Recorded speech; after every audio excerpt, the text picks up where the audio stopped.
At 10:47 p.m. local time, the first Russian Gepard-2 drone roared off its concealed launcher near Bryansk, followed by another every 8 seconds.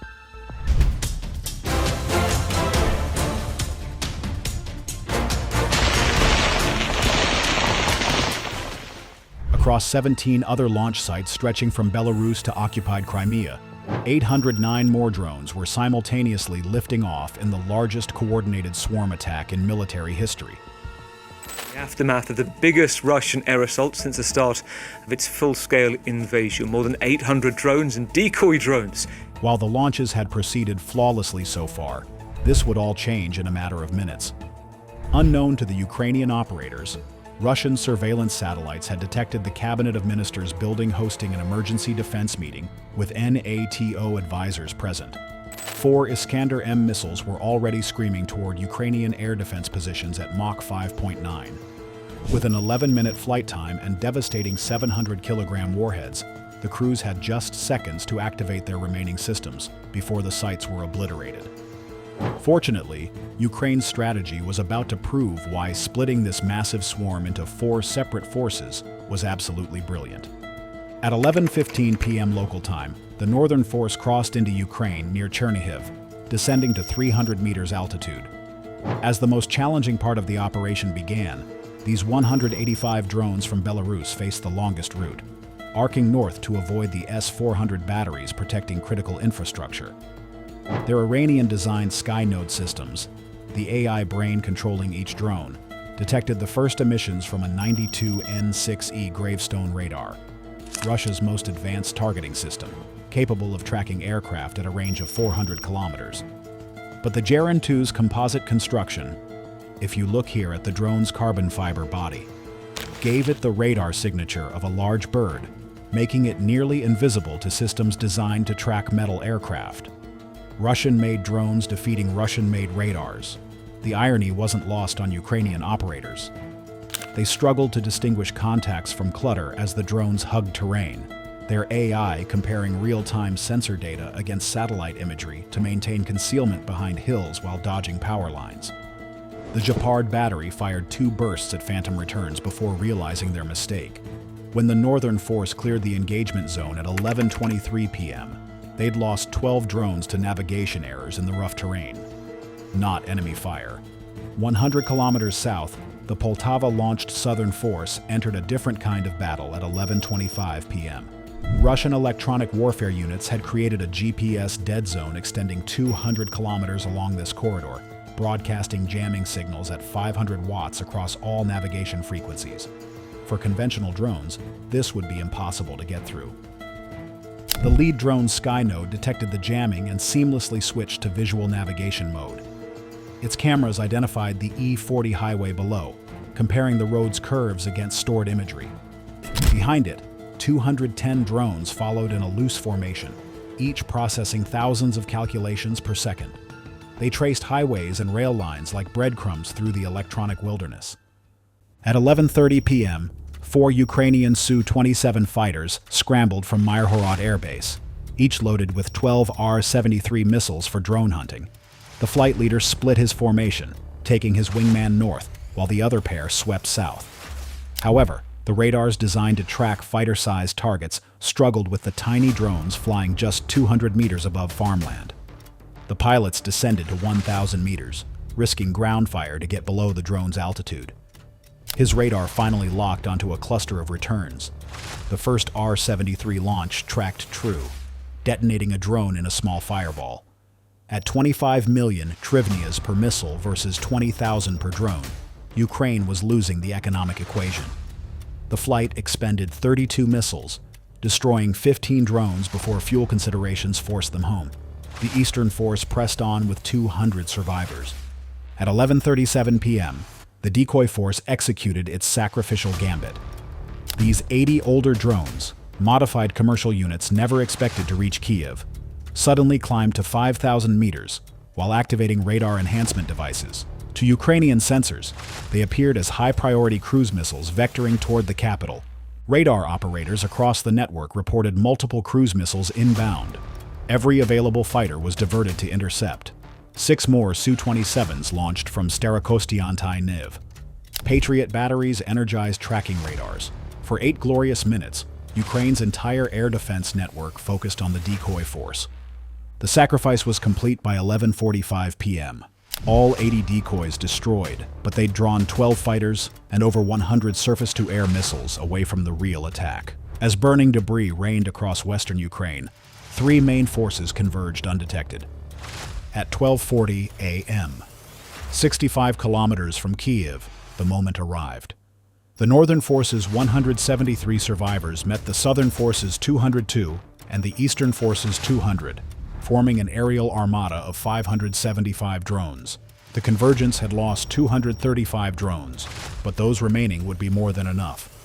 In 45 minutes, Ukraine's capital, specifically the Cabinet of Ministers building, would face the swarm.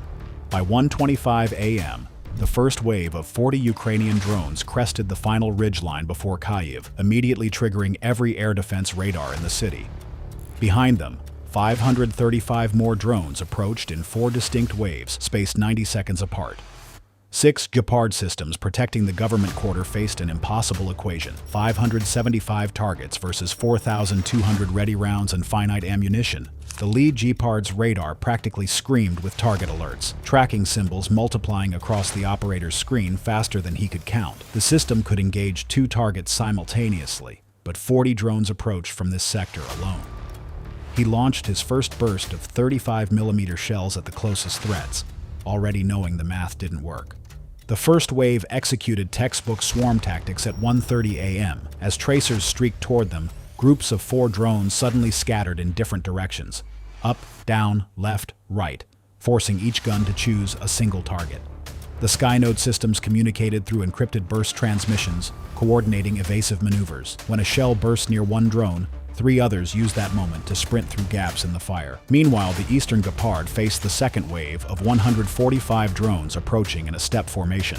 50 flew at 500 meters altitude, while 95 hugged the ground at 50 meters. The operator faced an impossible choice: engage the high targets that his radar tracked easily, or the low ones that could pop up at any moment. He chose the high group, firing continuously for 20 seconds. As his tracers climbed, the low-altitude drones accelerated toward the cabinet building. The other drones decided to use the thick white smoke trails filling the sky. By following along or near them, the drones used the intense heat to throw off infrared sensors, the smoke itself to mask them visually, and the trail's composition to hide in radar clutter. By 1:31 a.m., each Gepard's twin barrels joined the fight across all sectors. 6 streams of 35mm shells created interlocking fields of fire, but the drones flew through them like water through a sieve. The third wave, 190 drones strong, had learned from watching the first 2. They approached in a loose cloud formation, constantly varying speed and altitude. When tracers concentrated on one group, others would dash forward. When a Gepard swiveled to engage new targets, previously targeted drones resumed their approach. The hidden Patriot battery finally revealed itself at 1:32 a.m., launching 6 PAC-2 missiles simultaneously at the 4th wave. Ukrainian planners had expected this. Russia had mapped defensive positions for months.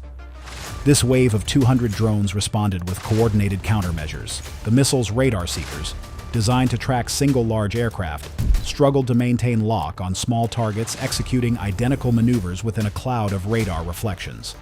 By 1:32 a.m. and 30 seconds, it wasn't looking good for the Ukrainians. The 6 defensive systems had expended 2,800 rounds and achieved 31 hits, an impressive 82% accuracy that would doom any conventional attack. But 544 drones remained airborne. Now inside minimum engagement range, the operators switched to visual tracking, but each system could only track 1 target at a time with manual control. 6 targets engaged meant 538 flying unbothered. At their speed, they didn't leave many chances for re-engagement. The swarm demonstrated its true advantage at 1:33 a.m., distributed intelligence. Instead of individual attacks, the Skynode systems had been learning, analyzing successful penetration routes, transmitting this data to following waves. By now, the swarm had mapped every Gepard's location, reload time, and traverse limits. Late-arriving drones curved their approaches to exploit blind spots, flying through zones where overlapping coverage should have existed, but didn't. Groups of 20 to 30 drones converged on the Cabinet of Ministers building specifically, ensuring that even if half were shot down, enough would impact to guarantee destruction. This wasn't random targeting. It was systematic dismantlement of Ukraine's government nerve center, the building where NATO advisors were still meeting. Ukrainian programmers monitoring the attack recognized the pattern too late. The drones weren't just following GPS coordinates. They were actively hunting their specific target using visual recognition, thermal imaging, and even monitoring radio emissions from the building's communication arrays. At 1:34 a.m., Ukraine's last hope activated. The American-supplied CRAM systems spun up their 20mm Gatling guns. Each system fired 4,500 rounds per minute, creating a literal wall of lead. The distinctive brrrrt sound echoed across Kyiv like a dragon's roar. In 45 seconds, they destroyed 89 drones. But the math was unforgiving. Each CRAM only carried 1,550 ready rounds. At maximum rate of fire, that meant 20 seconds of shooting. As guns ran dry one by one, larger groups of drones penetrated unopposed. The final 60 seconds saw the air defense network's complete collapse. Gepard crews, trained for measured engagements against cruise missiles, found themselves in a knife fight with a swarm of wasps. As ammunition depleted, they could only watch as over 320 drones entered their terminal dive phases simultaneously. But the real destruction was about to begin, and would unfold faster than anyone thought possible. At 1:35 a.m. local time, the first wave of 78 drones struck within a catastrophic 15-second window. The Cabinet of Ministers building absorbed simultaneous impacts, its reinforced concrete disappearing in clouds of dust and flame. The precisely timed strikes gave damage control teams no chance to respond. 5 separate fires raged before emergency crews could reach their vehicles. The second wave's 95 drones targeted the building's support infrastructure. The power substation exploded in showers of sparks while water pumping stations disappeared in sequential blasts, crippling fire suppression. Emergency systems failed in cascade. Backup power, communications, and lighting, gone within seconds. Security camera footage would later show the third wave using the fires as targeting beacons. 85 drones simply flew toward the flames, adding their 40-kilogram warheads to the inferno. The building's classified server room, containing defense plans and NATO communication equipment, took direct hits from 12 drones that had somehow identified its heat signature through the walls. By 1:37 a.m., the final wave didn't need sophisticated targeting. The Cabinet of Ministers building was already a torch visible from 30 kilometers away. The last 62 drones targeted surrounding government buildings, spreading the destruction across the entire quarter. Chemical storage areas in the basement became force multipliers at 1:38 a.m. Delayed fuse warheads penetrated before detonating, mixing cleaning supplies and fuel into toxic burning clouds that spread across the complex. The emergency bunker where officials had taken shelter lost ventilation as the building above burned. They had minutes to evacuate or suffocate. By 1:40 a.m., the largest drone attack in history was over. Of 810 drones launched, 490 had been destroyed, a 60% interception rate. But 320 drones had successfully struck the Cabinet of Ministers building and surrounding structures. Ukraine's government nerve center, the building where emergency defense meetings were held, lay in ruins. The economic calculation was staggering. Russia had traded $16 million in drones for a strategic victory worth billions, proving that even NATO-supplied defenses protecting the most critical government building couldn't stop a determined swarm attack. Ukraine had fired $800 million in Western-supplied ammunition and still suffered a devastating blow. In the age of AI-guided swarms, quantity had defeated quality. The attack would force a complete reconsideration of government security, accelerating development of underground facilities and distributed command centers. But for Kyiv, on that September morning, the future offered little comfort. As NATO advisors evacuated the burning building alongside Ukrainian officials, one message was clear. If the Cabinet of Ministers could fall to a drone swarm, nowhere was safe. Bye for now.